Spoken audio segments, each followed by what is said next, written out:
Good evening. Is that working okay, the microphone?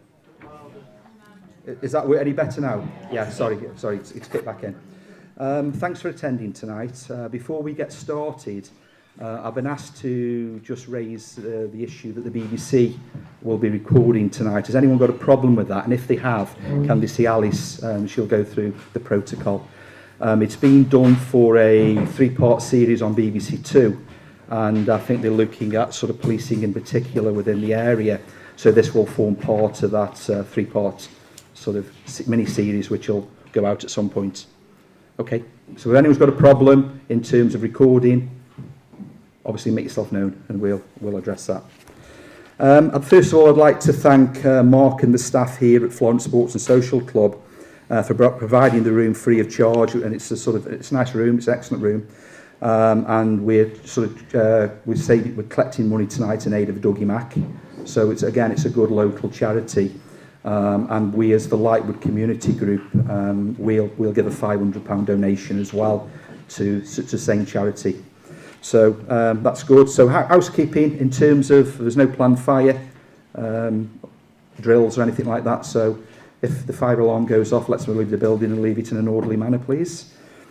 We'd like to thank each of the 2 candidates for coming along tonight. But if you look at what's on the ballot paper this year, we actually have 3 candidates. So what we have is, or who we have is, we've got Jack Brereton, who's sitting to my right, as you would expect from the Conservative candidate, and we've got Mark MacDonald sitting on my left from the Labour Party. The 3rd candidate is a lady named Rosaleen Gordon, and I think it's important that we explain what's gone on there at the moment. Now, Rosaleen's going to stand as a Liberal Democrat at this election, and she is actually going to replace Rob Flello, who was elected by the Lib Dems to stand. Rob was elected on the Monday, deselected on the Tuesday. Rob had agreed to come along tonight and represent the party that he was standing to sort of as the MP for. I contacted the Lib Dems and I extended Rob's invitation to the new candidate, and I was told she was busy tonight and she couldn't attend. I believe she lives in London, and do we see her in the city? I don't know. But I thought it was right that we leave a chair empty, and I told the Lib Dems we would be doing that. They asked me if we would accept somebody else to come and talk on her behalf, and I did say that I felt that was inappropriate when we were looking to elect a Member of Parliament to represent us. You either turn up, you talk to us, or we leave your chair empty. And they said, thanks for that. We understand your position, and that's where we are. So Rosalind isn't here tonight, and I don't know what she looks like. I don't know if she's visited Stoke-on-Trent or not.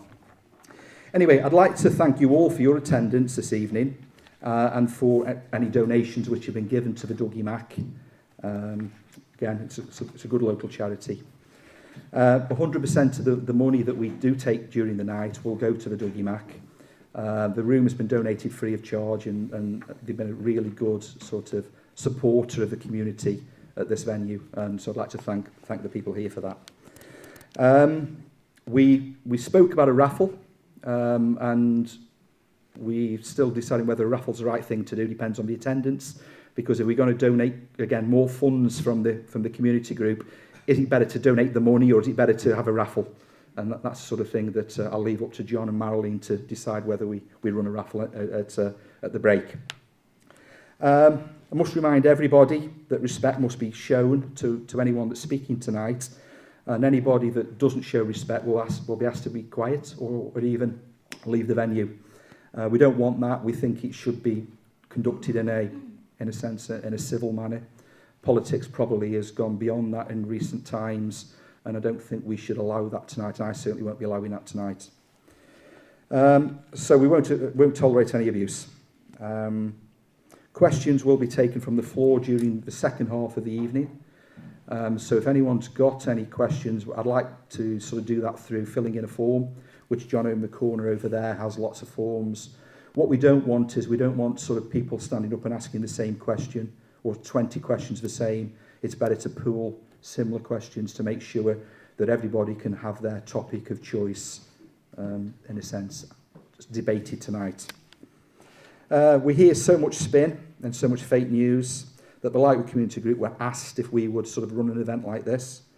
And we will make sure each candidate who is standing in this year's general election gets the opportunity to give you their views on topics, on personal opinions. We as a Lightwood Community Group are non-political and we will remain so. So we will try and be very, very sort of straight down the middle so that people who are, in a sense, standing this year or even considering where they cast their vote, hopefully can get some benefit out of the event that we're running tonight. The agenda for tonight will be in 6 phases. This is the introduction, so phase 1's almost over. Phase 2 will be, we'll ask each of the 2 candidates to talk about the self, not talk about their political views or their policies, but to talk for a few minutes, certainly 5-10 minutes, on what makes them who they are. So I'm keen on really understanding the background of the person. I'm keen on looking at the experience that they've got. I'm keen on looking at stability for the application. So suitability of the application, sorry. So during this first step of the evening, we're looking to know each of the 2 candidates as people and not particularly their election pitch for this year's general election. We want to know what makes the person who they are. I'm keen also to look at why they are sitting in front of us, what's motivated them to sort of sit here tonight. And that's the sort of discussion and the sort of questions that we like to get into. And these were agreed by the Lightwood Community Group when we met a week or so ago. So they're not just my questions, it was general questions which will come from the community, really. So what we'll do is, for every question that we raise tonight, of the first 5 that I've got, I'll give each candidate a copy of the question so that we can't go off subject. We'll try and keep them to subject so that we don't just go off on a tangent and not answer the questions which are raised. So we'll move on to that stage now, and I think I'll ask Jack for the first question, as he's been the person that's been representing us for the last 2 years. 2 years, Jack? 2.5 years. So that's the little bit of what we're interested in talking about you as a person, Jack. So over to you. Well, thank you, Dave, and thank you to the Lightwood Community Group for organising this event. It's fantastic to see so many people here at this event, which I think is really important to everybody to get engaged in our politics. I think it's really important that we have somebody who's local, who's from Stoke-on-Trent, to represent our area in Parliament. And I'm born and bred in Stoke-on-Trent. I've lived in the city my whole life. My family are here, my wife Laura, and my young son William, and it's absolutely Stoke-on-Trent is at my very heart. I've been really proud to serve as the Member of Parliament for Stoke-on-Trent South, at the place that I'm from, for the last 2.5 years, and I've worked hard to represent you in Parliament, to make sure that I effectively represent your views in Parliament. I've voted every single time to deliver Brexit and get on with it. I have not supported any of the extensions, because I think it's that we should not have any pointless extensions. And I was absolutely delighted to recently be appointed by the Prime Minister Boris Johnson as the Parliamentary Private Secretary to the Brexit Department. And obviously that is absolutely something that I'm focused on delivering and working hard to get Brexit done. Before that, it was a real honour to represent Stoke-on-Trent as a councillor. I was a councillor for 8 years previously, and also on the Cabinet as the Cabinet Member for Regeneration and Transport at the City Council. I've been working hard in Parliament to make sure that it's not just about Brexit, and that we deliver for all of the issues that matter to Stoke-on-Trent.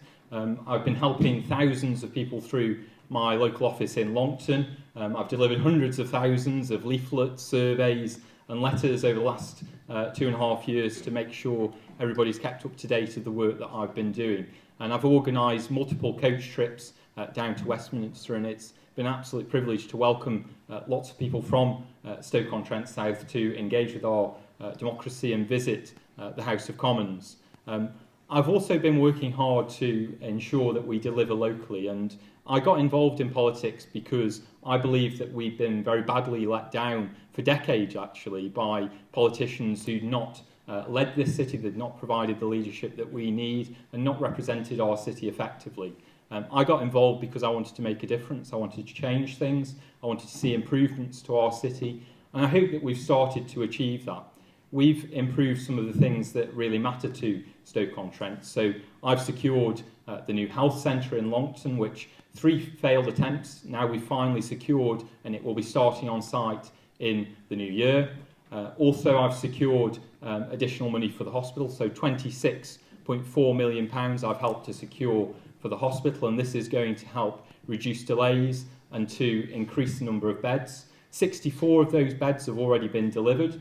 They were delivered in February this year, and I'll be continuing to ensure that we get more beds with the additional money soon. I've also been working hard to make sure that the other issues that matter to our area are addressed. So things like addressing the transport issues, the poor public transport in our city. I've worked hard to deliver improved train services. We're getting new improved carriages at Longton now. We'll have more longer trains. We will have services extended to Nottingham, and also additional services at evenings and weekends, which we hadn't had previously. I've also been working hard, working with the police, to make sure that we crack down on antisocial behaviour and crime, which has blighted some of our communities. I've absolutely supported the additional police officers that we'll be seeing because of the Prime Minister's announcement. So we'll be getting 90 additional police officers for the local force. I've also secured money to help address youth violence and young people going into crime, to prevent young people attracted to crime, money that will be going to both the police and the City Council to address these issues.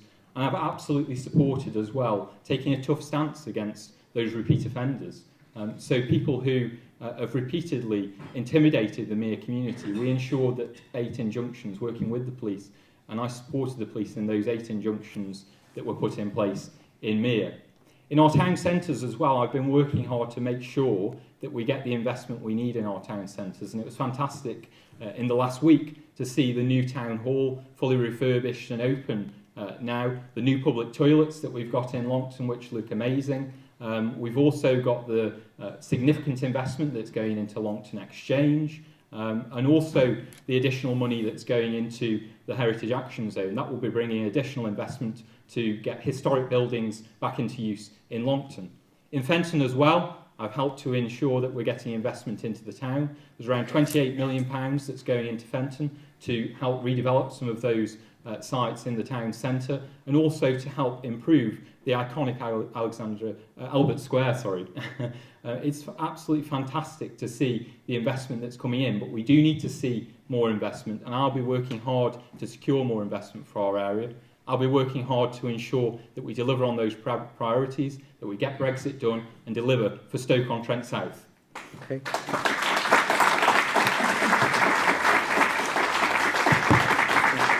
Thanks for that, Jack. In some ways, it's great to hear what you've got to say, but I was a bit more keen on understanding, to learn more about you as a person rather than, in a sense, the political pitch. So I was keen to really understand where was your motivation at a young age? What sort of experience did you go through in life that made you who you are today? Yeah, yeah, you can do. Yeah, that'd be good. No, absolutely. And, you know, that is why I got involved in politics, because I thought that our city had been badly let down.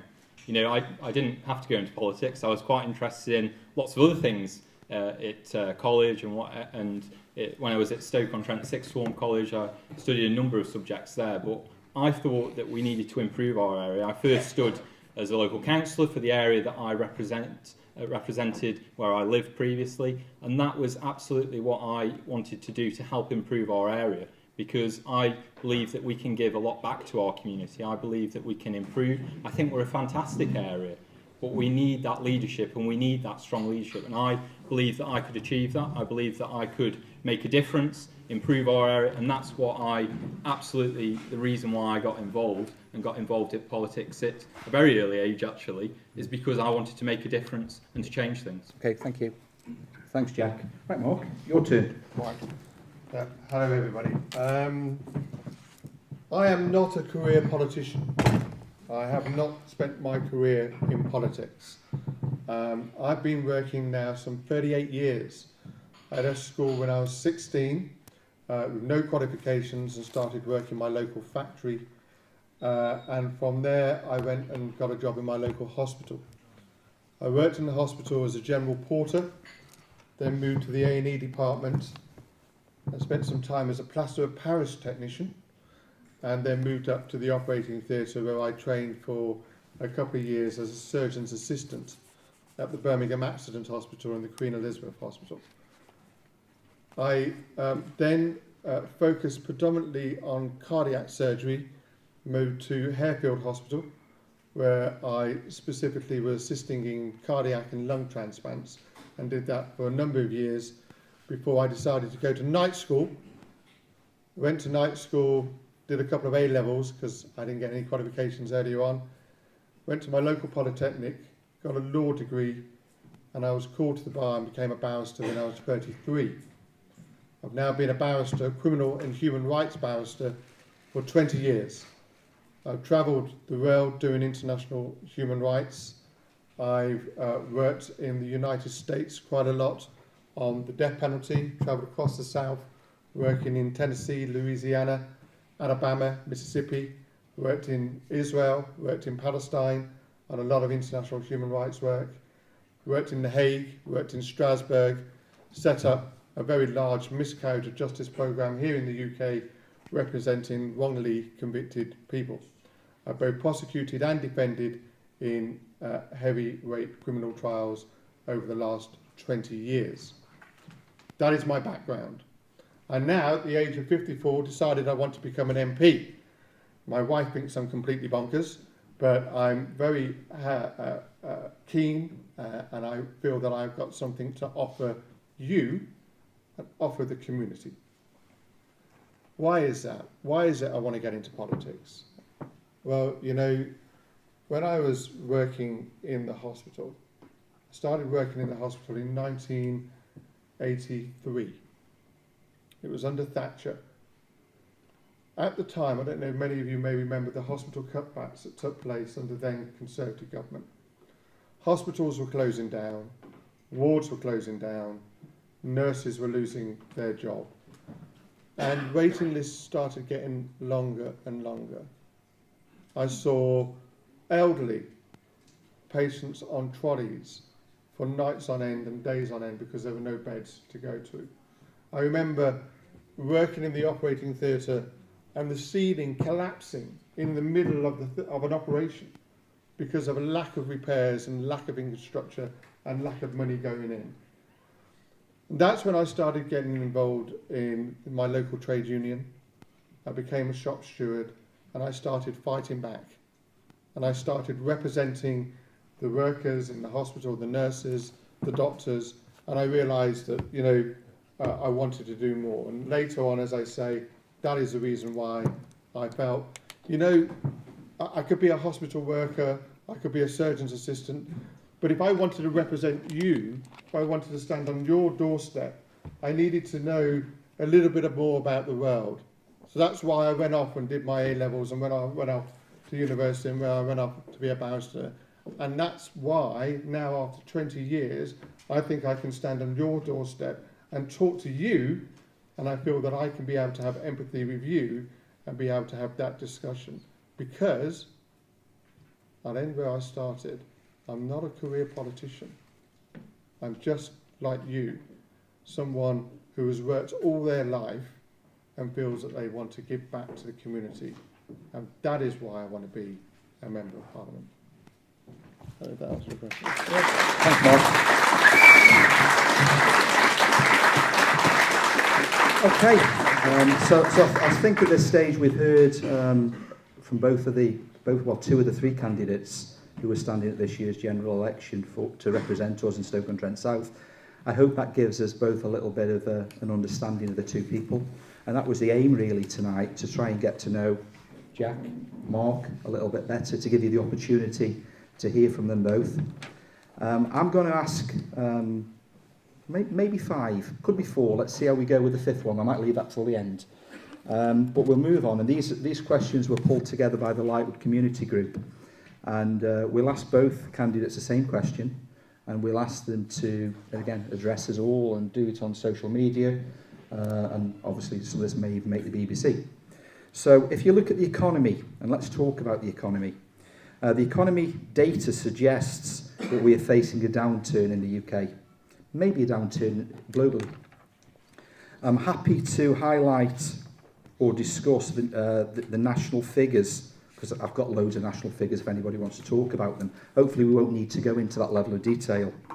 The economy of Stoke-on-Trent, and I'm more interested in Stoke-on-Trent, I think we're more interested in Stoke-on-Trent.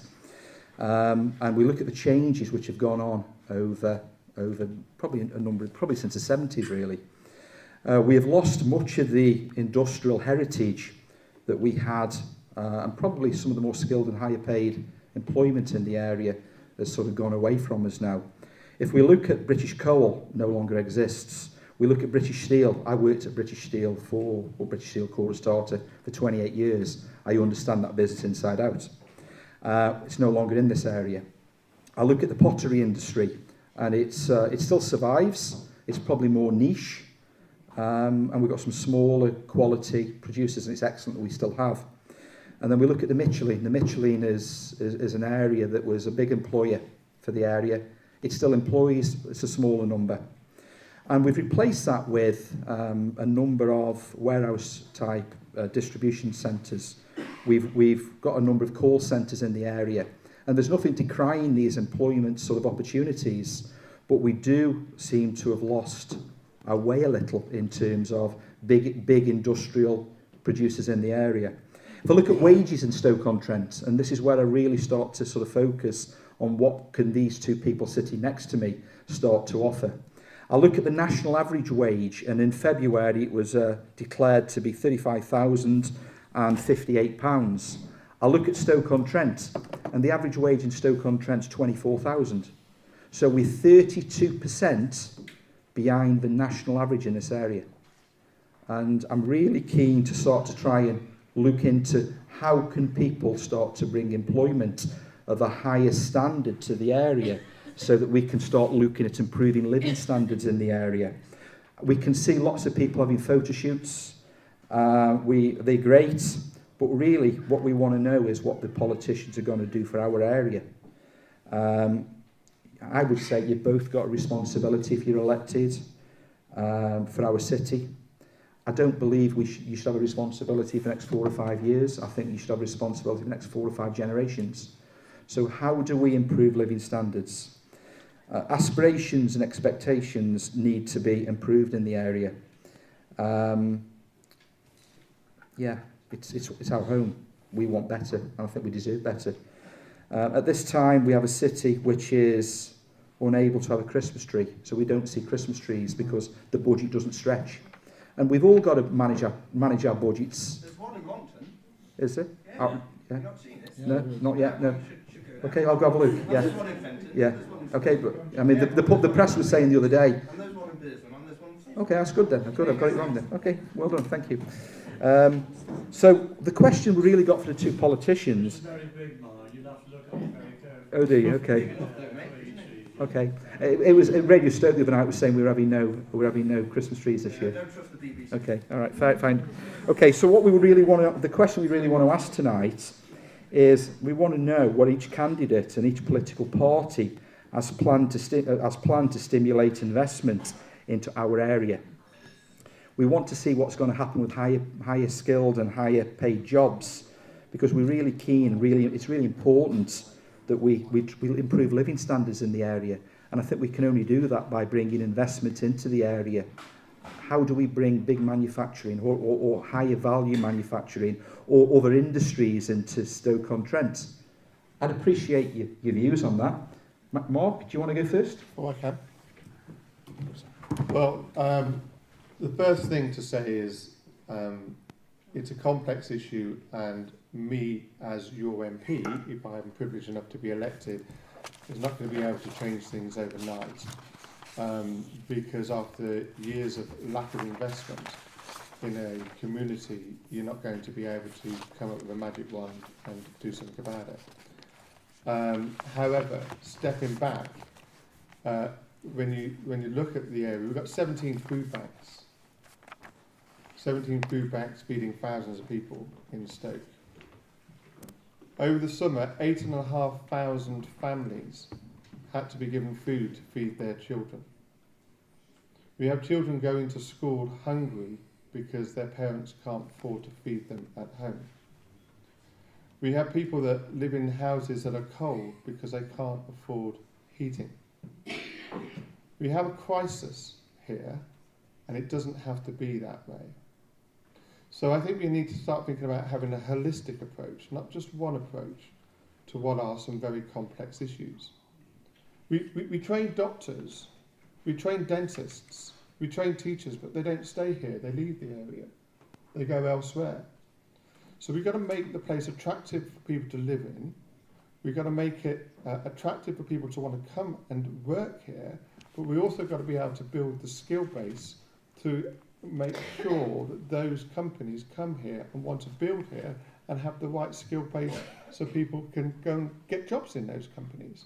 So it's got to be a long-term project, and it can't be answered just one simple question.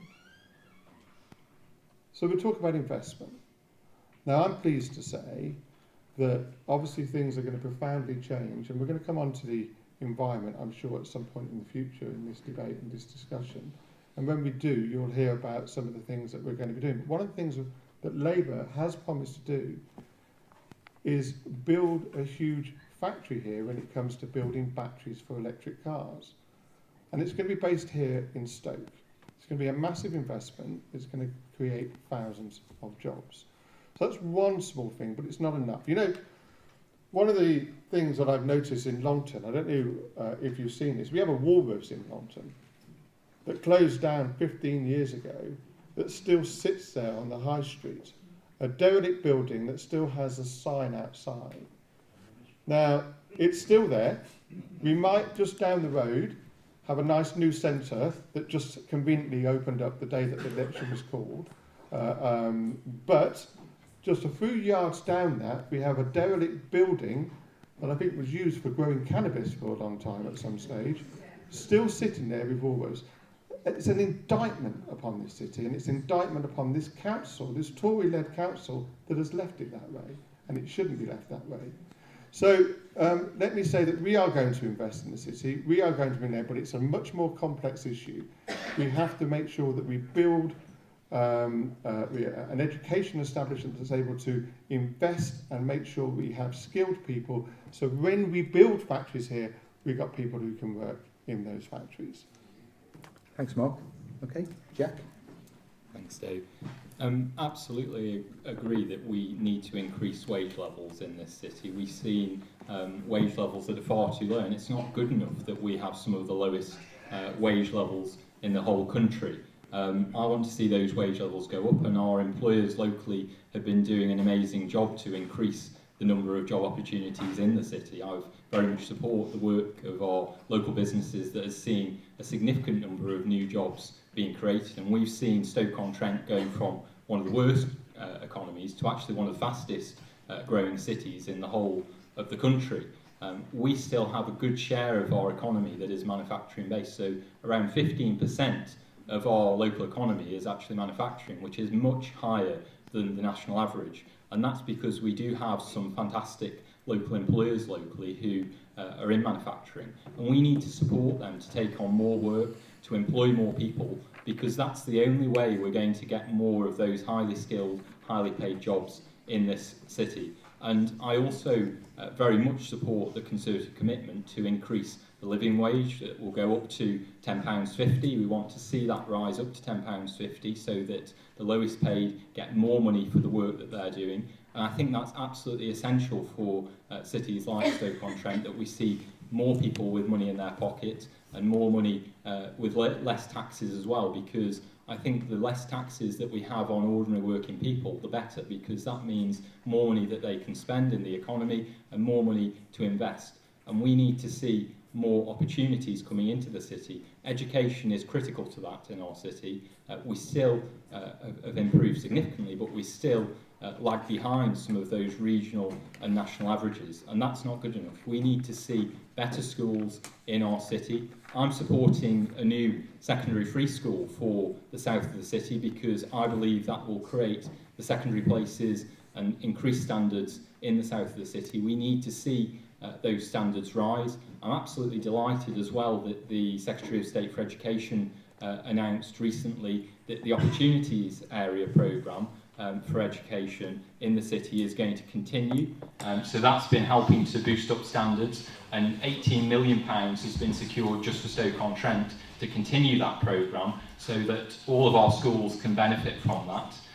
We're seeing more money going into every single school for every single pupil in Stoke-on-Trent under the Conservatives, and I want to continue to see that investment to create the good school places, good and outstanding school places that we need, because it's only by having good school standards that we will have the workforce of the future, and every young person in this city should be able to get into those opportunities, to access those job opportunities and achieve their best. So it comes hand in hand really. We need to see the skills through our education system, but we also need to be continuing to support employers, keeping taxes low on employers so that they can create the job opportunities, the skill and better paid job opportunities that we need for this city.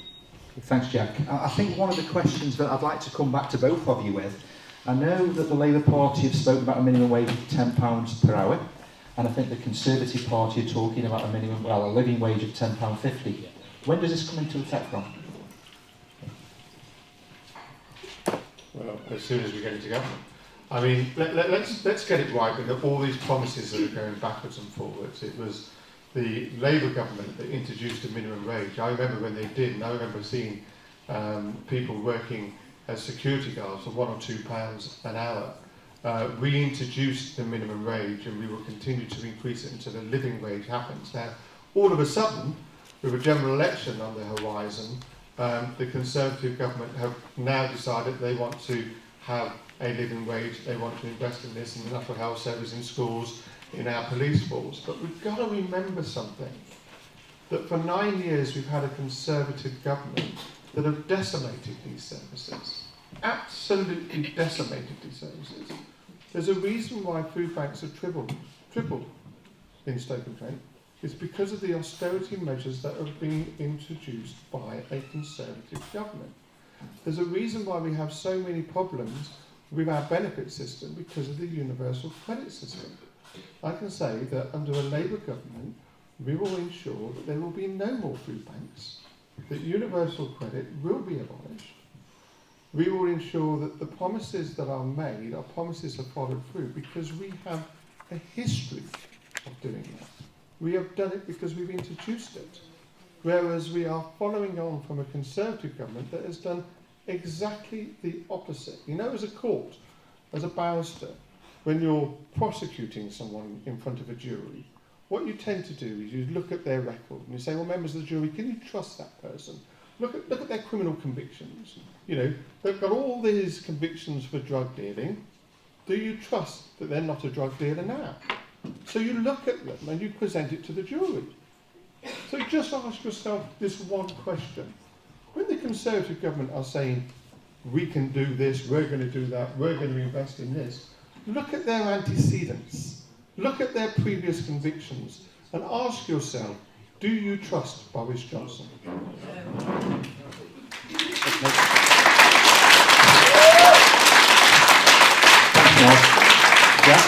So the plans that we're bringing forward would see the living wage increase to £10.50 over the next Parliament. So that would increase over the next Parliament, but we'd also reduce taxes. So 32 million people would see a reduction in their income tax, and that would also take, we've already taken the lowest pay out of paying tax altogether. What I'd just like to ask Mark as well is about the gigabyte battery factory, because we've looked into this and I'd like to know more about where that's actually going to go, because my understanding is that there isn't a site big enough in the city for that factory to actually be built on. So I'd like to ask Mark where that factory is actually going to be built in Stoke-on-Trent.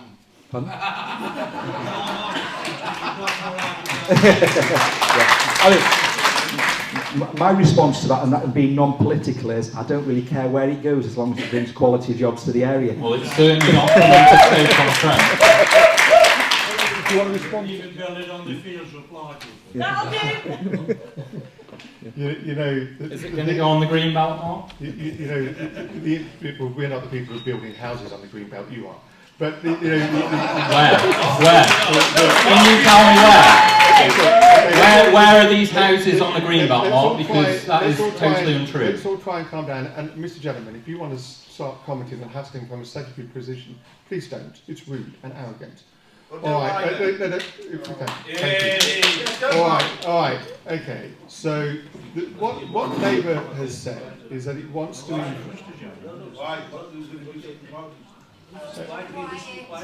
go on, I have go a on. space in my back garden. I'm with you, Mark.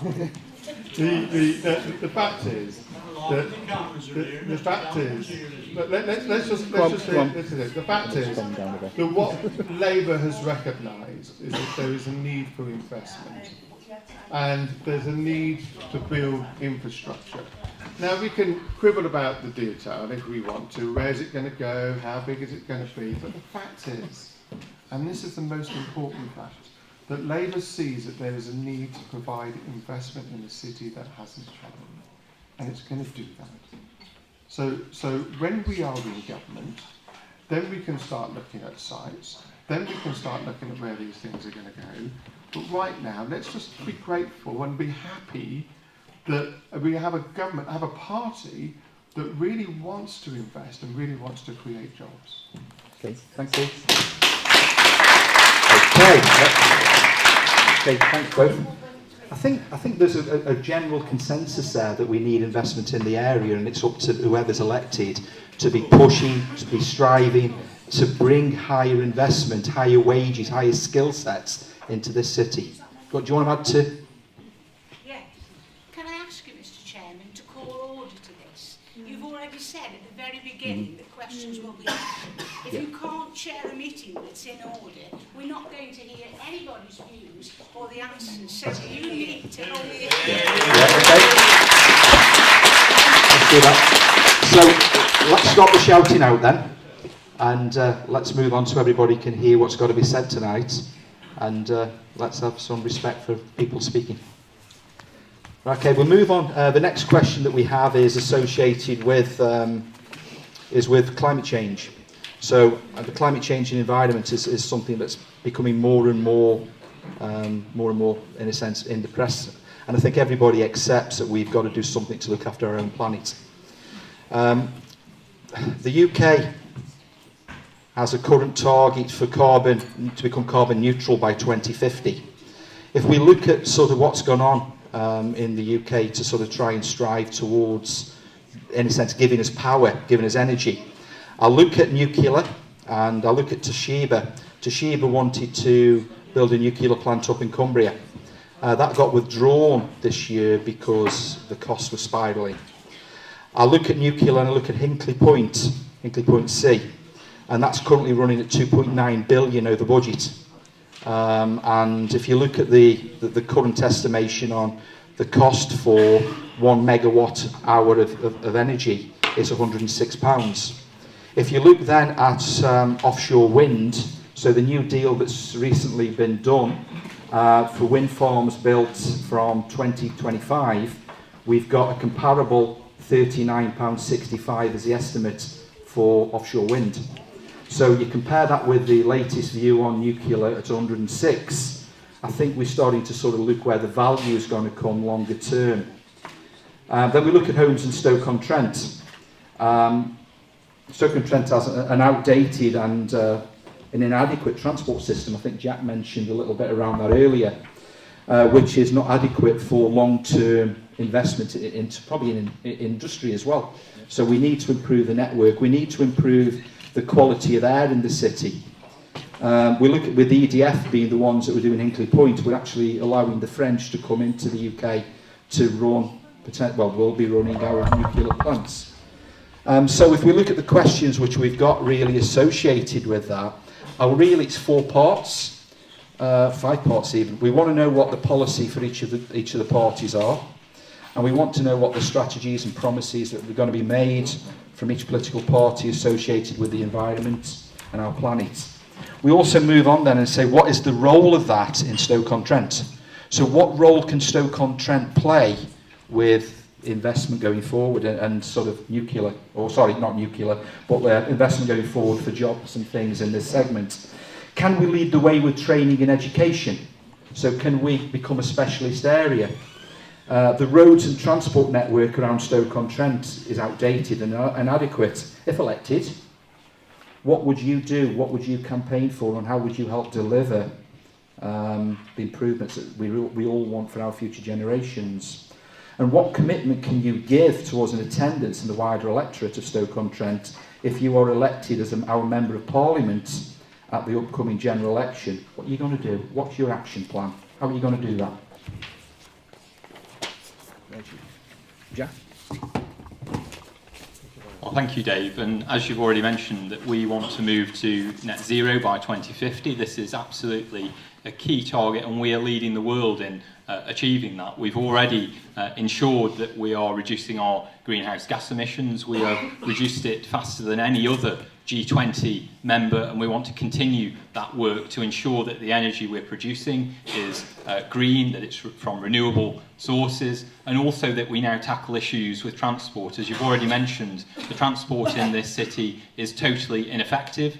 We do not have effective public transport system. I've been working to try and improve that. One of the key things that I've been campaigning on recently is to see Mere Station reopened. I think that would be make a huge impact for that community and obviously provide much more sustainable means of transport for Mere and the surrounding areas. I also think we need to massively improve our bus services. Bus services here in Lightwood, for example, are just non-existent. This community is now cut off. There are no bus services that serve much of this area, and I want to make sure that we address that. I've been working to get more investment into buses, and I want to see more money coming in to provide better services, to provide more services to serve outlying areas around the city like here, but also to provide more services, because we need to see more frequent bus services, not just in the outside of the city, but also in the heart of the city. We don't have an effective bus network at the moment, and if we did, that would help to address some of the issues that you've mentioned. We have breached the pollution limits. As you've mentioned, pollution is a massive issue in Stoke-on-Trent. We breached the World Health Organization limits in the city, particularly on the A50, where we see regular issues with pollution. We need to tackle these issues and make sure that particularly vehicles that are causing the most pollution, things like retrofitting the buses, that is a key thing to improve the air quality, is retrofitting all those buses to bring them up to a much higher standard. That's a really cheap and easy thing to do, which we should be working on to achieve. And if we don't do these things, actually we're going to find that the government ends it up in court, because it cannot be having these breaches to pollution limits. So we need to tackle these issues. Improving transport is a key one of those issues. Obviously, improving transport leads to a huge number of other benefits, makes it easier for people to access job opportunities, get around the city. But addressing the environment more generally, we need to make sure that the important green spaces, places like here in Lightwood, that the fantastic green belt area that we've got in Lightwood is protected from inappropriate development. We cannot allow this fantastic natural environment here to be developed, and I will absolutely stand by the community at every opportunity to stop any such development on our green belt in Lightwood. I've completely opposed what would be a totally reckless development. We need to see development going on to brownfield sites in the heart of our towns, which will help to create jobs, create opportunities in our city. We do not want any development which is going to destroy the important green spaces in our city.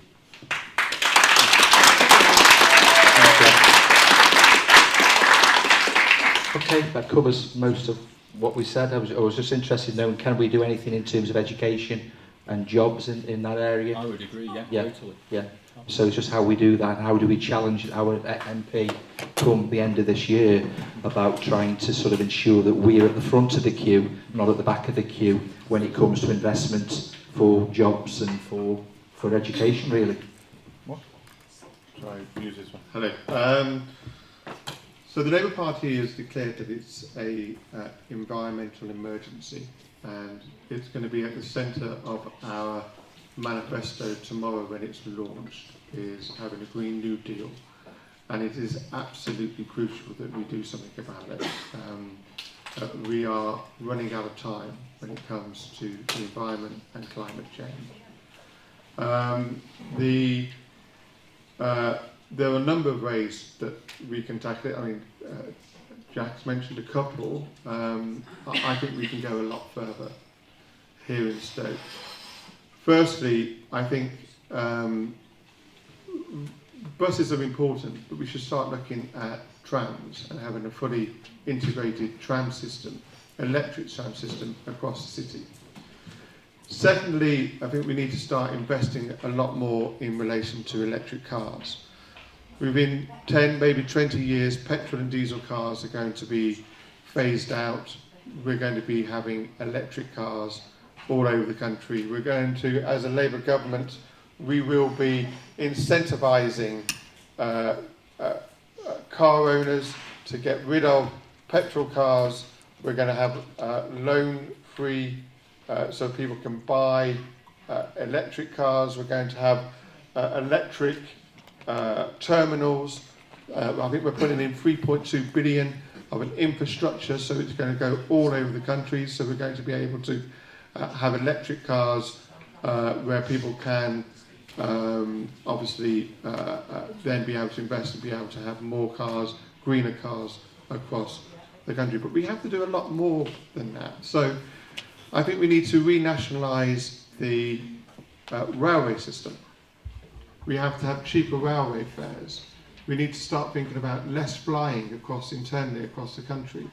We need to be able to have better roads and a better road system so our electric cars can go onto. We need to renationalise our utilities. We need to ensure that when our solar panels go in our rooms, they go on not by a private company that wants to rip off tenants, but by a company that is nationalised and is government-led. We need to renationalise our water and our gas to make sure that it's much more efficiently run and it's not going into the hands of private system. It's about having a holistic approach again to the whole of our environment. So we change the hearts and minds of the way that we live to ensure that we actually start meeting the needs that we need to and stop this emergency crisis that we have in the environment. And we can only do that by a complete revolution. We can't just tinker around on the edges and hope that having a new train station in Mere is going to be able to solve something. It's not. It's putting a bandage, a plaster on a wound that is gaping and bleeding. We need to do a lot more than that.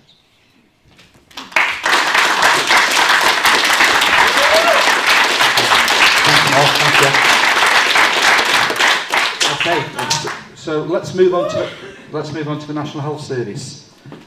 This is something that's actually quite sort of close to my heart, really. If you look back 2.5 years ago, we've got a lot of issues in the UK, and I think everyone acknowledges sort of what's going on. But if I go back to sort of 2.5 years ago, I saw my mum. She sort of died in hospital. And during that time, we went through a period where there was I can't remember now, it was 3 or 4 apologies from the hospital. She was left on a trolley in a ward for 24 hours, in a corridor for 24 hours. She should have been on a proper airflow mattress because of the pressure sores, and they just said in the hospital, sorry, there isn't any, we don't know where they've gone. And that was the truth of it, and my dad's here now, and he's suffered for the last 2.5 years with it.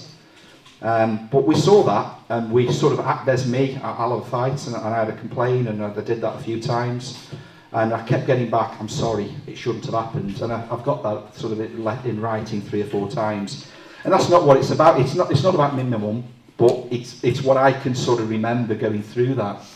But when you look at where we've gone as a National Health Service, so the total number of NHS hospital beds in England has fallen in the last 30 years from 299,000 to 142,000. So we've got less than 50% of the hospital beds in the UK. Now, we're not picking on one political party there because this has been over 30 years. Then if we look at the number of patients who attend our NHS in the UK, it's 1 million people going into the NHS every 36 hours. So the number of beds are down, the number of patients are up. Nearly a third of the hospitals, the 340 hospitals actually in the UK, have seen beds closed in the past 10 years. This is according to the University of Birmingham on the 14th of February this year. Last week it was reported that the NHS in England had hit record lows in A&E since records started. So we actually achieved a figure in the UK of 83.6% for October. I've not got the actual figure. I'm trying to find the figure out for Royal Stoke, but I believe it was below the national average. Correct me if I'm wrong.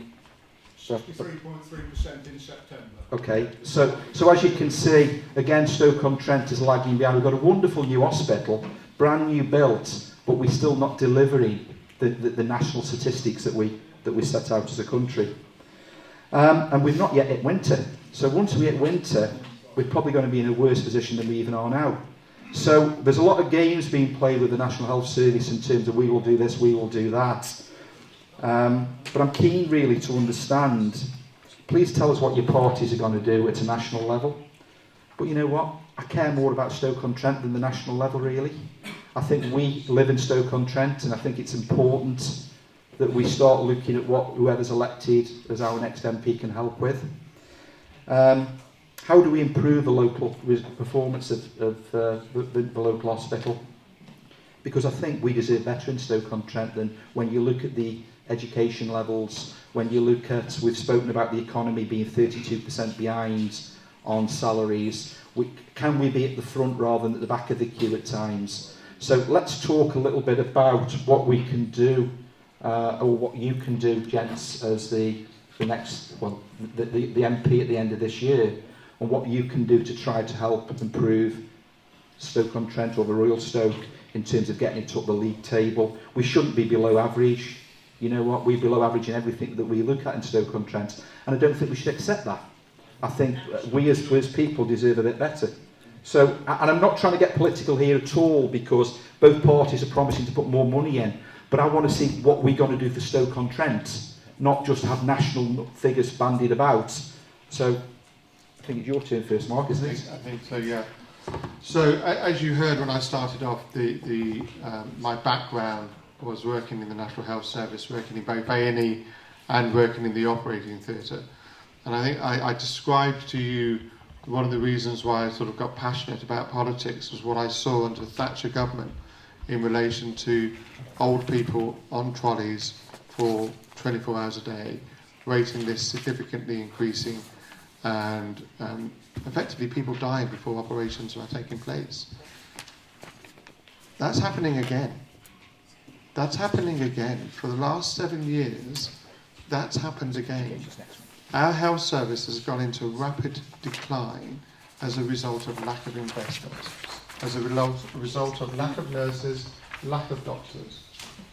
Now, you're right, Dave, that one can always start banding around figures, and I can talk about these many billions, and Jack can talk about these many billions that we're going to be putting in there. And I emphasise again that just look at who's been in charge for many years, but nevertheless, let's move on from that. Because I think there needs to be a fundamental change in the health service. The one thing that I noticed when I worked at the Queen Elizabeth Hospital, actually, a large teaching hospital in Birmingham, something happened overnight. I remember, this was in the end of the 80s, that on the Friday, every cleaner in the hospital was sacked. On the Monday, they were re-employed by a private company on less wages. It was Tony Blair's idea, I can tell you That came in under the 80s because I was working under the 80s and I saw it. Yeah, excuse me. Yeah, come on. Come on. All right. Well, I can only tell you by my experience. I was there and I saw it happen, because then I saw the porters privatised as well, and then I saw the canteen staff privatised. And you're right. You're absolutely right. The PFI and privatisation started under Thatcher and continued under Tony Blair. I'm not going to argue with you. Okay, and I no, I'm agreeing with you, and I want to reverse that. I was totally against it at the time, absolutely fundamentally against all forms of privatisation in the National Health Service. There is no place for it, absolutely no place for it. And not only that, I mean, I don't know what your profession was, but the increase in bank nurses and agencies and paying extra for agencies has gone through the roof. We've got to change this. We've got to change it. It is out of control. And you know, you will remember as well, I'm sure, that in a hospital it was a family, it was a community, that we all worked together. So the cleaner that was employed by the hospital, we knew her name, and she wasn't just a cleaner. She'd be on the ward, and if a patient needed something, she'd go off and get it. And be absolutely, it was all part of a community. That has gone. Morale has gone from the nurses, from the doctors, from anyone that works in the hospital. We've got to change it. It will start by completely removing all forms of privatisation from our National Health Service. Secondly, it will be about increasing wages.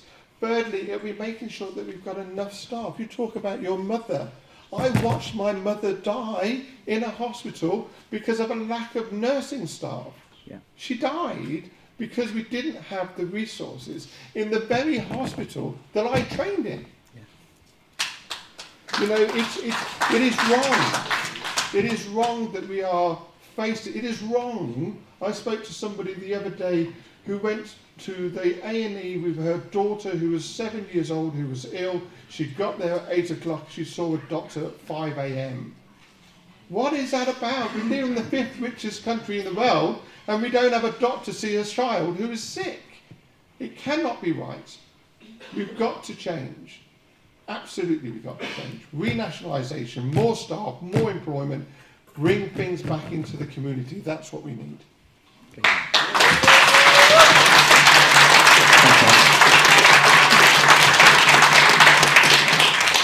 I care very deeply about the NHS, and my family have had to depend on the NHS. My son William was born at the Royal Stoke, and my mother has been incredibly ill over the last year.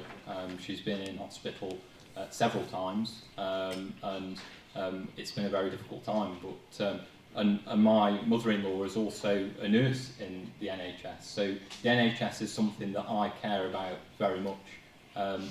We need to improve our health services. It's not good enough that we have some of the worst health indicators in the country in Stoke-on-Trent. We have a very sick population, many of which is of course due to previous industries that we've had in the city, and we need to make sure that we get the money we need to help address those issues. I've visited Royal Stoke about, I think, 3 or 4 times this year, and seen the pressures that they're under at A&E. They've massively improved from what we were like in 2017 when we had that horrific winter in the NHS. We've seen Royal Stoke massively improve, and that's because of the investment that's going in there. Those staff have made an incredible job to turn around. The doctors and nurses have turned around that A&E at Royal Stoke. They've made sure that patients are being treated effectively, and that the waiting times that were some of the highest in the country are actually getting better now. We've seen improvements in those waiting times, but what we also need to see is better services in our community. It's not good enough that we don't have a proper walk-in centre in the south of the city. You go to the north, you've got Haywood Hospital with proper walk-in facilities. Why don't we have that sort of facility in the south of the city? And that's absolutely what I want to see. I want to see the new medical centre delivered in Longton. First phase is going to start in the new year, and I want to see walk-in facilities there as well alongside that, so people aren't forced to go up to A&E and put more pressure on our hospital. Our hospital is taking on more and more. We've seen more of the services from Stafford are now at the Royal Stoke site. That hospital was not built to deal with all of those services. We know it was built too many beds short because of Andy Burnham's Labour PFI. It was built hundreds of beds short, over 200 beds short, and that is not acceptable. We've seen, as I say, 64 additional beds opened in February. There's another 80 coming, and I hope we can see those delivered as soon as possible. That is because of the investment that I've helped to secure, £26.4 million I've helped to secure for the Royal Stoke Hospital. We need to see further investment in our health services, and I know the government is going to be investing £33.9 billion across the country. I will be fighting to ensure that we get as much of that money invested in the Royal Stoke, in our community health services, in GPs, in health services in our communities as possible, because we need to see those services, we need to see improvement in our NHS locally, and I'll be fighting to ensure we get that. Okay, thanks, Jack.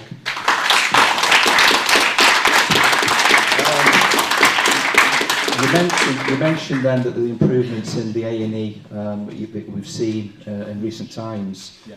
but the national statistics suggest that in October we had the worst performing month on record. That's nationally. Yeah. Royal Stoke actually was over half of the breaches at A&E in 2017 nationally were at the Royal Stoke, which was totally unacceptable.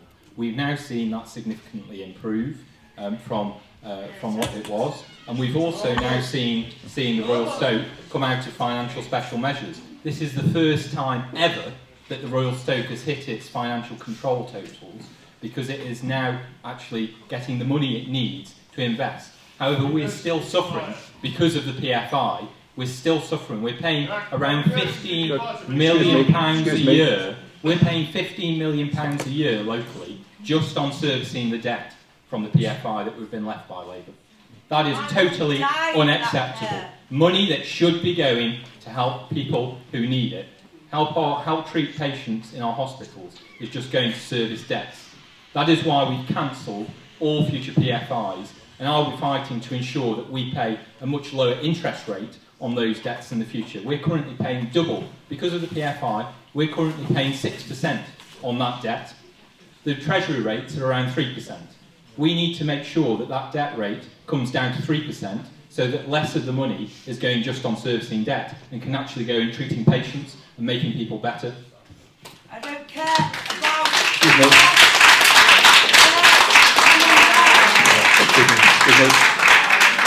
Okay. If we've got a couple of people who want to put their hand up and ask a question on that point, because it seems quite an emotive thing, I'll take your question first. Yes. You follow me because I'm older than you in the health service. I train here locally. And we've had a Labour government more and longer than we had a Conservative government. When Tony Blair promised us that new hospital, it was PFI. I was on Fit for the Future. I've just finished as an inspector of that hospital.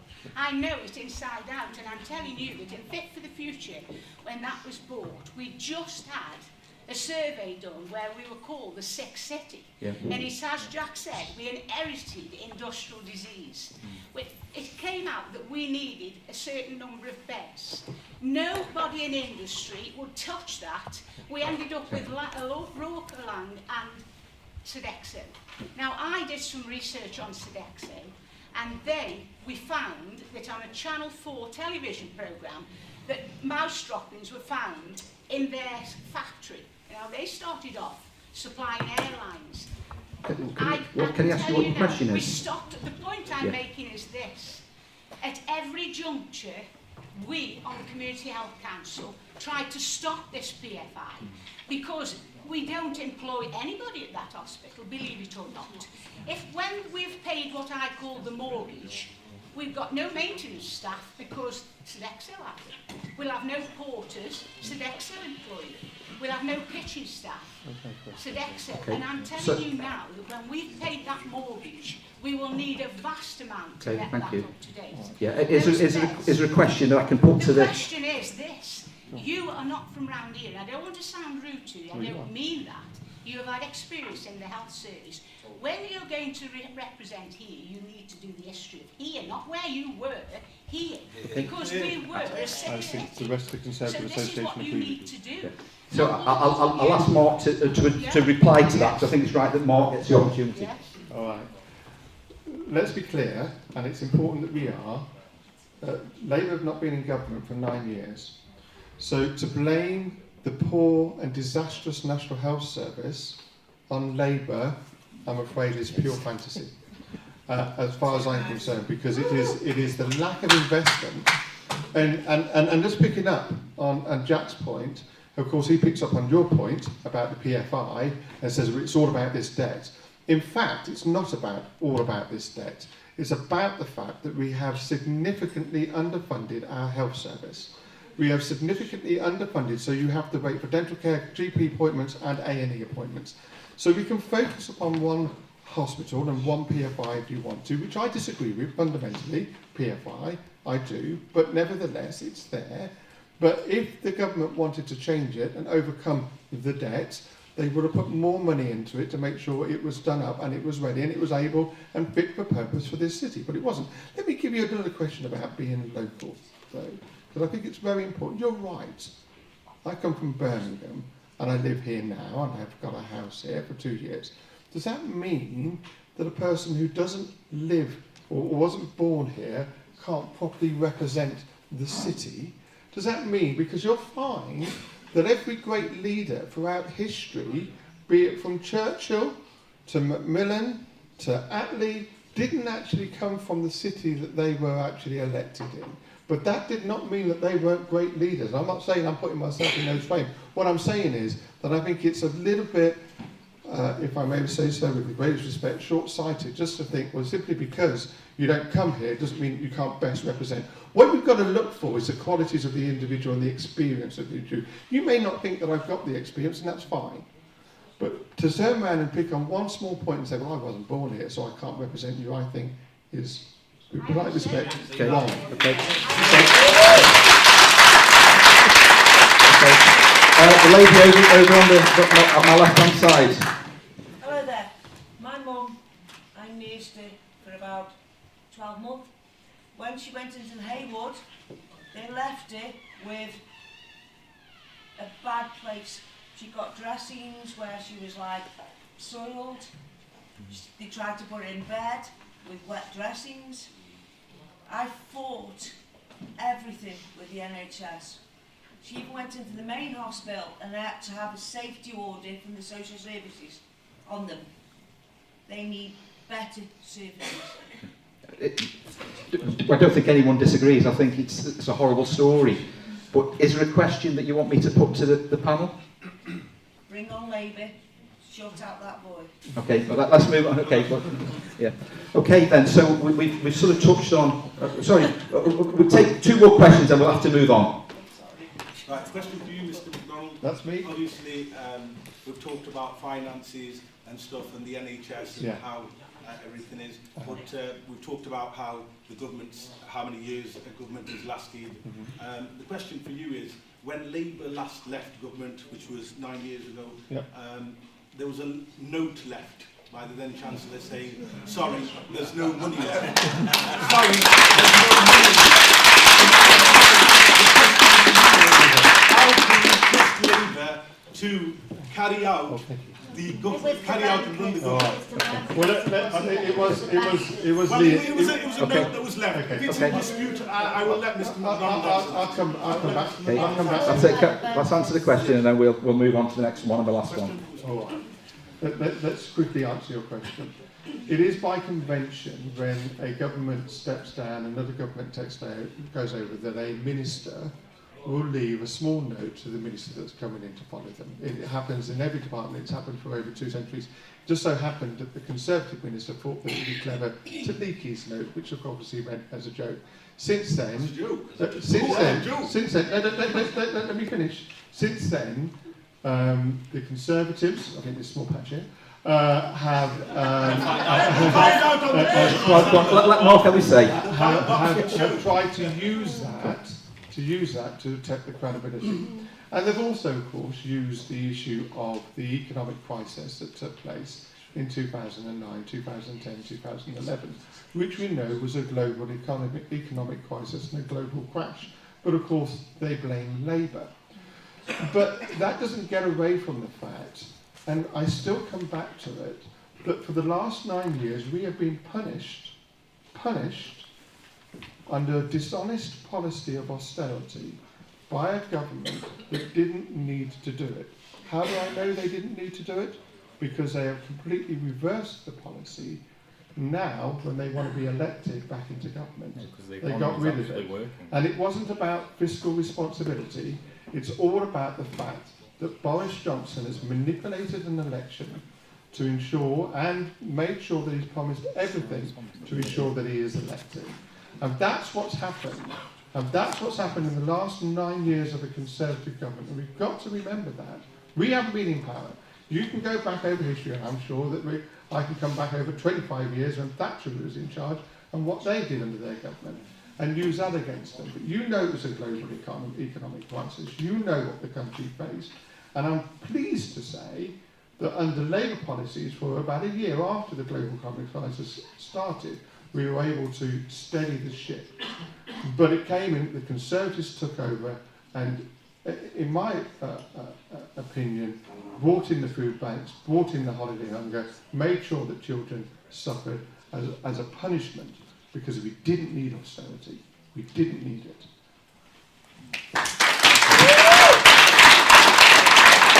I don't want to keep going on for too long on one subject, but I think it's right that Jack can have his say.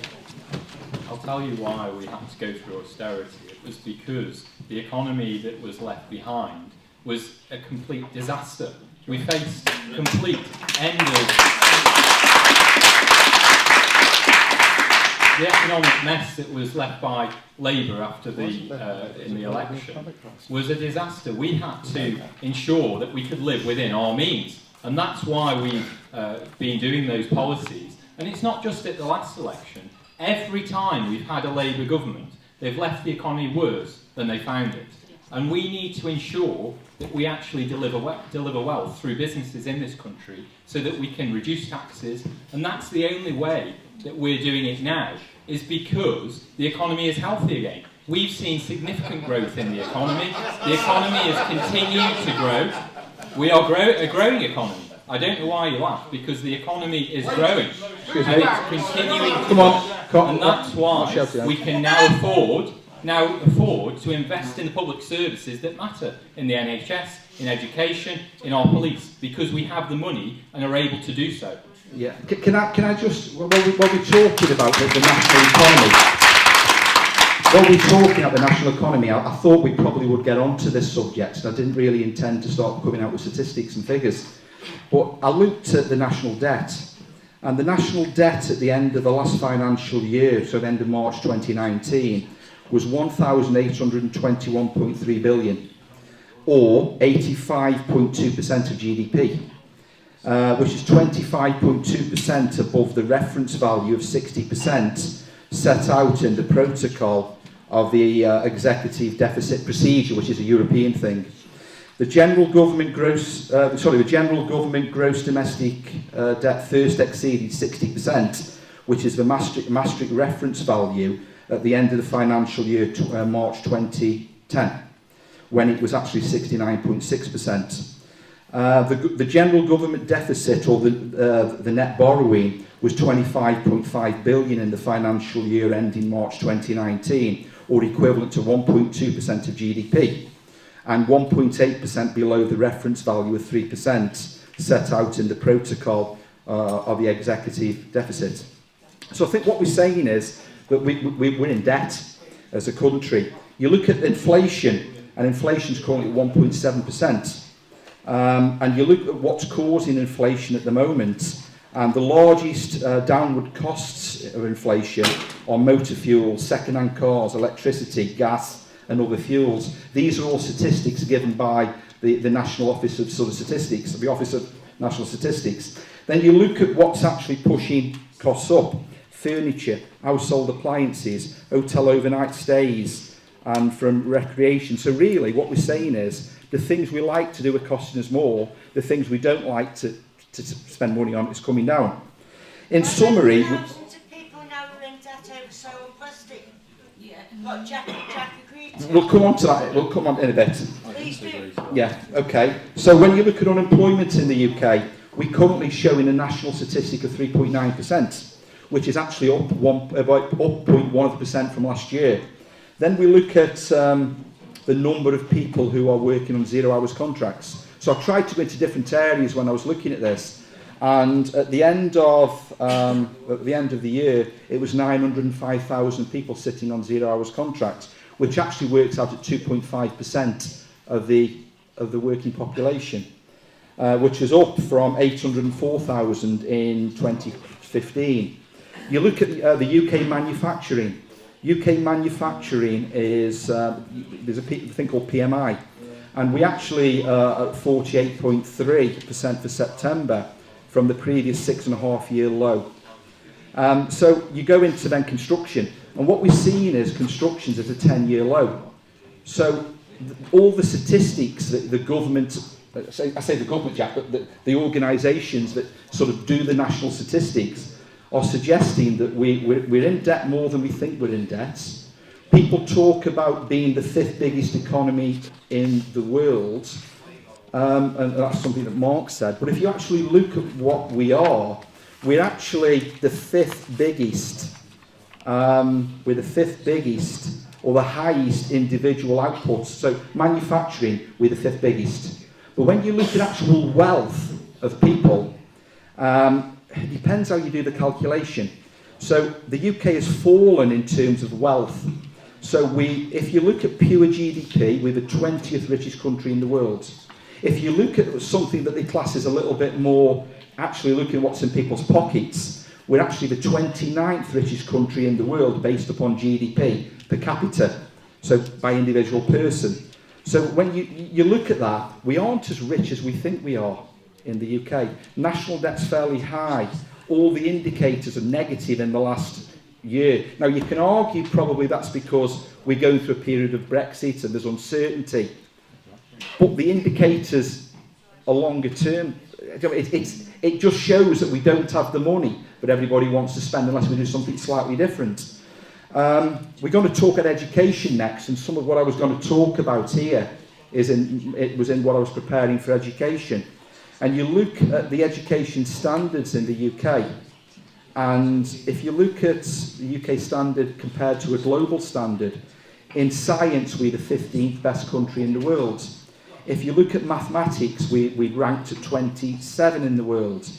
And when you look at reading, we're down at 22nd in the world. So the education standards in the UK are not in the top league. They're not as well as I thought they would be when I started to research all of this. And then you look at Stoke-on-Trent, and we're not even average in the UK. We're towards the bottom. So the question I've really got is that education standards in Stoke-on-Trent. Let's get it back to the area where we live. Education standards in Stoke-on-Trent are low. When you look at wealth, when we spoke about the economy a few minutes ago, there's lots of studies that link education attainment to wealth. Lots of studies when you research them. So what we have to do is improve employment, improve skill sets, improve education, and all that sort of is all combined. So I really want to know, how do we improve the education standards in Stoke-on-Trent, and what are the party plans for education standards, and how do whoever's elected start to try and ensure that Stoke-on-Trent goes up that league table? And I don't have an answer for that, so I hope you two gents do. Jack? Well, I would agree with you that education standards are still not good enough in the city. As I think I've already mentioned, that we're still below regional and national averages. But we're improving from where we were. We were much worse off than we are now. We're going in the right direction, but I want to see us improve much quicker than we are doing. That's why I'm pleased that the opportunities area, which has been set up to raise standards of education and raise attainment in the city, is going to be continued. We're going to see £18 million just for Stoke-on-Trent dedicated to the Opportunity Areas programme. We're also putting more money into every single primary and secondary school in the city, so every single child in every single primary and secondary school will get more money so that we can ensure that the schools are properly funded, and we will also ensure, and I'm working on to ensure we get a new secondary free school, because I believe that we don't have enough secondary places in the city. I had numerous people coming to me last September saying our kids have not been able to get into the school that they wanted. So we need to see additional good and outstanding secondary places. If we have that secondary free school as well, that will help to push up standards in the city and ensure that we have better standards across the board. So those are the things that I want to do to improve standards and ensure that we have a better education system. I also recently organised an opportunities fair. This was involved the secondary schools in my constituency to try and improve aspirations, because this isn't just about attainment. This is about ensuring that our young people have high aspirations and can understand that they can achieve their best and can go into all of those job opportunities. The opportunities fair was a fantastic success because we had a whole range of businesses there talking about all the opportunities that are out there in the city. We had several hundred young people from years 10 and 11 attending the event that was held at St Peter's in Fenton, and they were able to see the real opportunities that are out there. We need to do more to ensure that we have aspirations in this city and boost aspirations amongst our young people, that they can achieve their true potential and achieve anything out there. And that starts with ensuring that we have role models in our city, going into schools, ensuring that young people see the opportunities, not just that are in the wider world, but the range of opportunities that we have in the city. And that's absolutely what I've been focusing on, ensuring that we do. I've visited every single school in my constituency over the last 2.5 years. I've visited some of them more than once, and I've welcomed a number of the schools down to Parliament to have a look round and see what's on offer down there. And it's fantastic to see the range of questions you get when you go into a school. So many of the young people there have such, even in primary schools, young small children come up with the amazing questions to answer, and it's fantastic to see how many bright young people we have in this city. So I think we need to celebrate more the things that we have achieved. We have improved education, but we need to go much further, and I want to see us improve much more in the future. Okay. Just on that point, Jack, it was well sort of documented, and I'm looking at the Ofsted report at the moment for Stoke-on-Trent, and it's not really pleasant reading, if I'm being honest. So it actually said the Stoke-on-Trent Unity Authority, when I pulled this off the other night, was inadequate. Yeah. So what are we doing to try to improve education standards within part of that, which was saying that we were already inadequate? I think you're referencing there the children's social yes. care. Well, that's the document. Okay, thank you. Well, the council have been doing a number of things to address this, and it is, as you say, totally unacceptable to be at that level. But we are seeing the council working with a number of other local authorities to see how they can improve those services. They've committed a significant amount of money to go into children's social care to make sure that those services improve. And we need to see those services transformed to make sure that they are effectively dealing with the challenges that we face. We have over 900 children in this city who are in care. That's about a third more than it was just a few years ago. So we've seen an increase that's a massive increase in the number of children in care. And we need to ensure that those services have the resources that they need. So, as I've said, the council have put a significant amount of money into those services to make sure that they are properly staffed, that they have more children's social workers, and they're working with the Department for Education and a number of other local authorities. The local government organisation as well has been working to ensure that we see those services improve. So I'm confident that we are going to see those improve, and I hope that we'll see when Ofsted come again that those services will move up from the current position that they're in. Yeah. Okay, thanks, Jack. I'll let Mark talk. I mean, one of the things I wanted to really get into was we've got two sides of the coin really in terms of looking at education standards. And obviously Jack's spoken about £5,000 going into to people. Well, then Mark's brochure, or I think here, leaflet, talks about, it says Tory cuts 42 million from our schools over a 3-year period. I'd like to try and give Mark the opportunity to talk about that, but give Jack then the chance to come back on that. But it seems to be different sort of messages coming out. But the only thing I'm concerned about is standards in Stoke-on-Trent. And actually, the 42 million happened just before summer. And what happened at the schools forum? I come from a world Right. where no one can imagine. I'm just going to let her finish. Mark McDonald has been a very good friend of mine. He's helped me along, and I hope at the end of my story I will be victorious. Okay. This, Mark McDonald, has been a friend. He is the man who advised me. He's helped me along. Okay, thanks. Okay, Mark, do you want to finish off? All right, I'm just going to finish off then, Susan, if that's okay. Give me 5 minutes. So, in relation to the 42 million, it happened just before summer at the schools forum when the Abby Brown came into the schools forum and effectively ambushed the head teachers that were sitting there by saying that she was going to cut so many million each year over a 3-year period. And I've spoken to people, the heads that were on that forum, who talked about the distress that that had caused and had a number of emergency meetings that followed from it in relation to those cuts. Indeed, one head broke down in tears because she'd just finished finalising that budget and she realised that she had to go back and do it again. So that's where that figure came from. And this was the school forum, and I met all the heads afterwards, and they were discussing the planned proposal for the 14 million per year cuts. Now, let's just go back to the crisis that we have at the moment, because we have increasingly oversized classes in our schools in Stoke-on-Trent.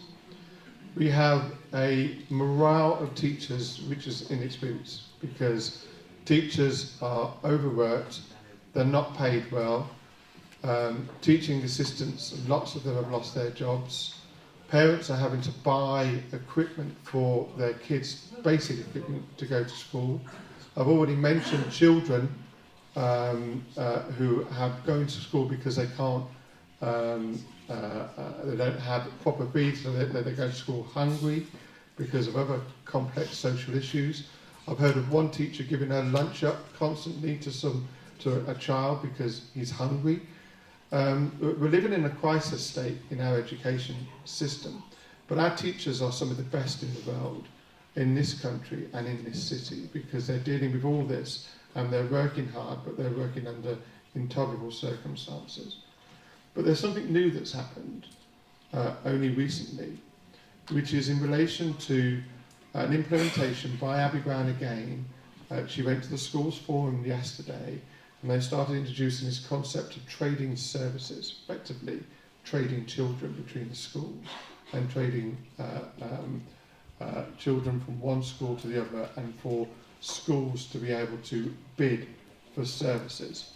We have a huge problem in relation to the fact that we have children that require extra needs. The nature of the city and some of the problems and complex issues that we have here, we do have children that require extra needs, which means that one teacher has to deal with a larger class where they used to have teaching assistants, don't have them, so that teacher's having difficulty coping. That child then struggles and causes disruption for the other children, but equally that child is suffering because that child's not getting the needs that they need to. Now, you can exclude the child, which is what's been a tendency in the past, and they go to a different school, or they stay in the school and therefore creating problems internally within the school.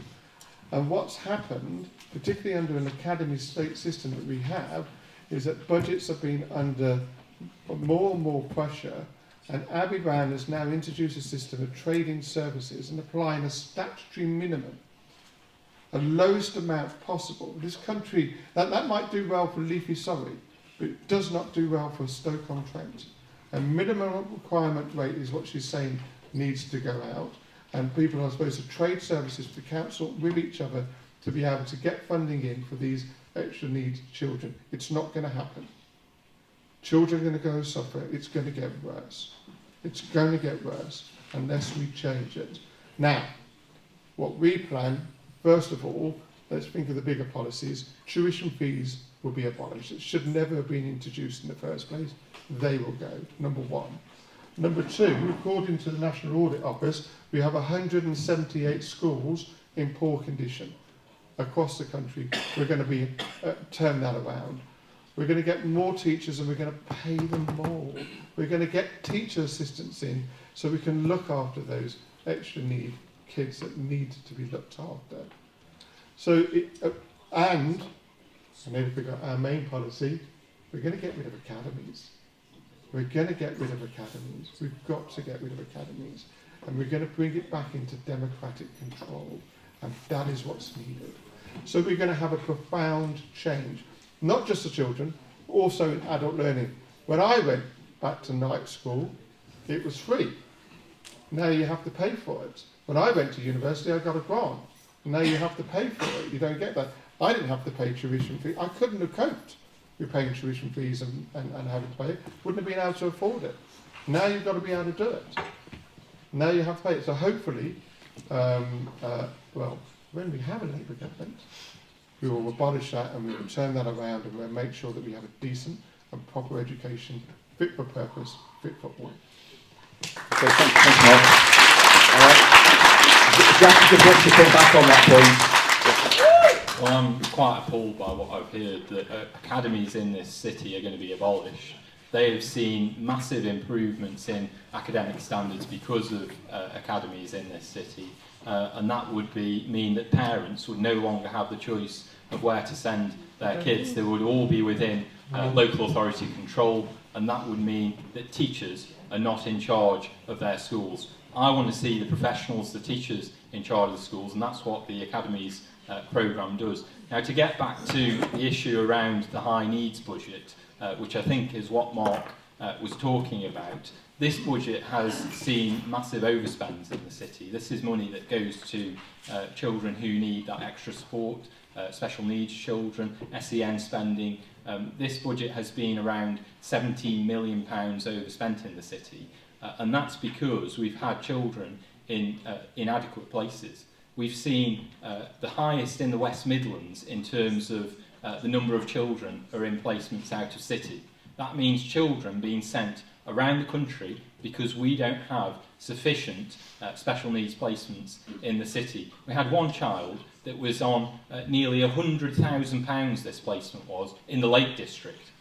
I think that is totally appalling, that we're sending a child up to the Lake District for £100,000. I mean, what is the impact on that child's education to be sending them that for? So we have the highest numbers of children in the West Midlands, as I say, that are in out-of-city placements. We need to change this round. We need to make sure that these children are getting the proper education that they need in the city. And that's why we're working with schools to address this issue. We want to see more special schools, special placements in the city. We need to see more PRU facilities, which are facilities for children who've been excluded from mainstream. And what we're hoping to do is ensure that the schools that are here in the city, the academies, that they will work together to set up more of these placements and more of these facilities, because if we can do that, we will ensure that we have a much better service for those children and young people. Now, in terms of the funding and addressing that, one of the key things that we've been working on is securing more money for the high needs budget. And I've been helping to ensure that we get over 4.5 million extra for that budget next year. So this is additional money that's going to be coming in to help address these issues and create more placements for special needs children and ensure that we have adequate places in this city. That's the work that we need to do to make sure that our teachers are in charge, that we have improving academic standards, and that the children who need the most support get the right support in this city.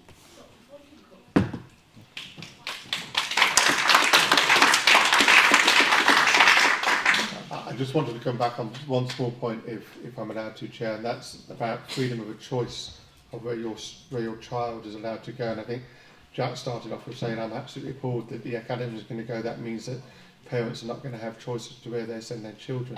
He's obviously not CC'd in onto the same email, but he is CC'd in on the same emails that I receive from parents who don't have that choice, actually, and parents who can't send their children to the schools that they want to, of which there are a lot in this city. And one more That's final, and one more, but you were in the same email as I was, and one more thing. The reason why we have such a difficult time in the budget for the special needs or extra care children has gone through the roof is because we've cut back on resources within mainstream education, like teachers' assistants. If we had those, if we had proper resources, we wouldn't have so many children having to go from one school into a special school. And finally, the reason why this child's going all the way up to the Lake Districts is because your Tory council sent them there.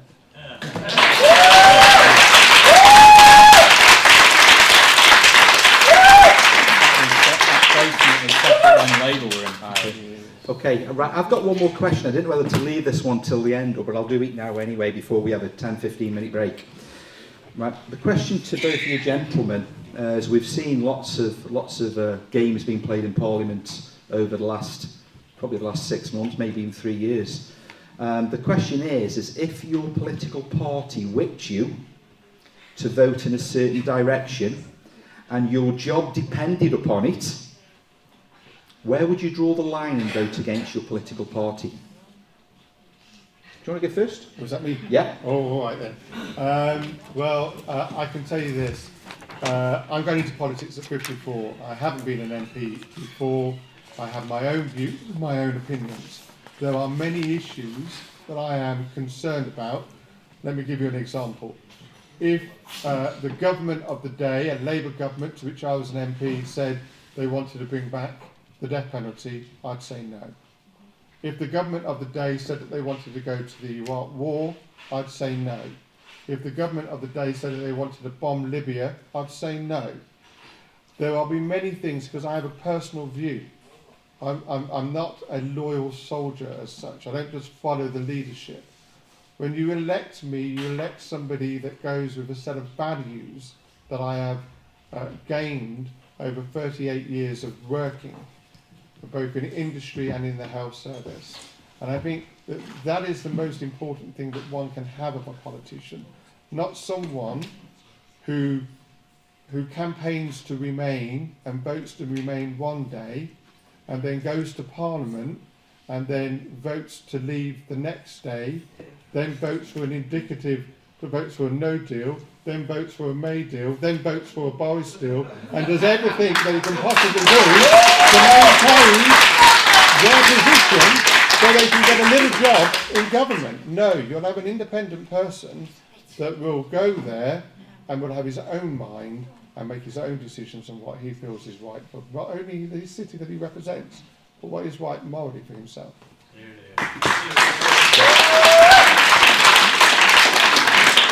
I'm from Stoke-on-Trent and I will always put this city first, whether that means losing the whip, losing my position. I will always ensure that this city comes first. I have consistently voted in Parliament to deliver Brexit at every opportunity. I've not supported any of these delays. I think it's absolutely pointless to delay Brexit, and I want to get on and deliver what my constituents have voted for overwhelmingly, and deliver the improvements that we want to see in Stoke-on-Trent.